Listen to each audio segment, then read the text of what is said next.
নমস্কার বন্ধুরা, আমরা জানি যে আগামী 12ই এপ্রিল শুক্রবার নীল ষষ্ঠীর ব্রত পালিত হবে এবং এই 12ই এপ্রিল শুক্রবার পূজার দিন ভুল করেও এই 5টি কাজ করবেন না, নতুবা নতুন বছরে আপনার জীবনে দুর্ভাগ্য ও অশান্তিতে জ্বলে পুড়ে যাবেন।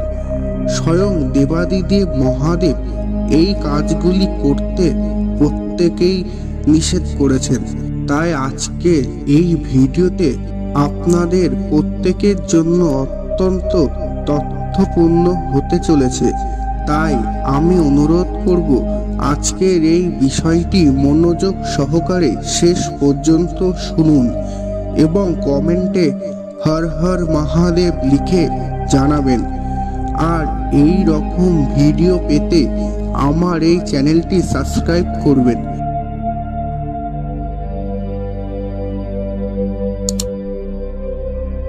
চলুন তবে মূল বিষয়ে প্রবেশ করা যাক। বন্ধুরা, এই নীল ষষ্ঠীর ব্রত পালন করা বিশেষত নিজের সন্তান এবং পরিবারের মঙ্গল কামনার জন্য। তবে এই নীল ষষ্ঠীর ব্রত একটা বিশেষ নিয়ম রয়েছে, সেই নিয়ম মেনেই কিন্তু পূজার্চনা করতে হয়। বন্ধুরা, নীল পুজো বিশেষত দেবাদিদেব মহাদেবেরই পুজো এবং মা ষষ্ঠীর অর্থাৎ মা দুর্গার অপর নাম হলো মাতৃরূপা মা ষষ্ঠী। এনার পুজোকেই ইঙ্গিত করা হয়। সুতরাং এই দিন আপনারা ভুল করেও এমন কিছু কাজ করবেন না যার ফলে দেবাদিদেব মহাদেব এবং মাতা পার্বতী আপনার ওপর রুষ্ট হয়ে যান।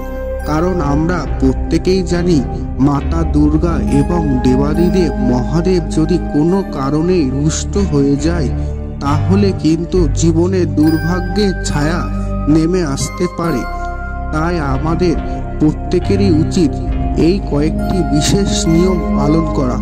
প্রথমে যে কথাটি আপনাদের বলবো তা হলো নীল ষষ্ঠী পুজোর দিন ভুল করেও দেরি করে ঘুম থেকে উঠবেন না।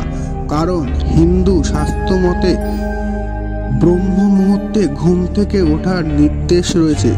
আপনারা এই দিন সকাল সকাল ঘুম থেকে উঠে স্নান পর্ব সেরে অবশ্যই ঈশ্বরের আরাধনায় নিজেদেরকে নিযুক্ত রাখবেন। দ্বিতীয়ত, যারা ব্রত পালন করবেন তারা অতি অবশ্যই নীল ষষ্ঠীর আগের দিন অর্থাৎ 11ই এপ্রিল আমিষ আহার করবেন না। অবশ্যই এই দিন কিন্তু গৃহের মধ্যে কখনো কোনো আমিষ আহার যেমন করবেন না, তেমনি আমিষ রান্না পর্যন্ত করবেন না। এবং যারা ধরুন উপোস করেন না তারাও কিন্তু নীল ষষ্ঠীর পূজার দিন নিরামিষ আহার গ্রহণ করবেন, কোনো প্রকার আমিষ আহার গ্রহণ করবেন না। এবার তৃতীয়ত যে কাজটি আপনারা করবেন না, নীল ষষ্ঠীর পূজার দিন নিজের পরিবারের সাথে অথবা অন্য কোনো মানুষের সাথে কোনোভাবেই ঝুট ঝামেলা বা অশান্তি করবেন না। এবং এছাড়া কোনোভাবেই পশু বা গাছের গায়ে আঘাত করবেন না। কারণ দেবাদিদেব মহাদেবের অপর নাম হলো পশুপতি, তিনি একেবারেই এগুলো পছন্দ করেন না। এবার চতুর্থত যে বিষয়টি বলবো সেটা একটু মন দিয়ে শুনুন। আপনারা এই দিন শিবলিঙ্গে সিঁদুর, হলুদ, নারকেল জল, কেতকী ফুল, ভাঙা চাল ভুলেও শিবলিঙ্গে নিবেদন করবেন না এবং শঙ্খ ও করতালি দেবেন না। এবং ভগবান শিবের পুজোয় আপনারা সোনা, রূপো, পিতল, কাঁসা, তামার পাত্র ব্যবহার করবেন, কিন্তু কোনো মতেই লোহা, স্টিল বা অ্যালুমিনিয়ামের পাত্র ভুলেও ব্যবহার করবেন না।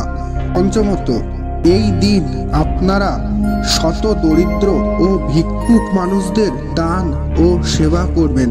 আর এই দিন কোনো মতেই ভিক্ষুকদের খালি হাতে ফেরাবেন না। আজকের এই ভিডিওটি আমি এখানেই শেষ করলাম। আশা করছি আজকের ভিডিওটি দেখে অনেকে উপকৃত হবেন। ধন্যবাদ।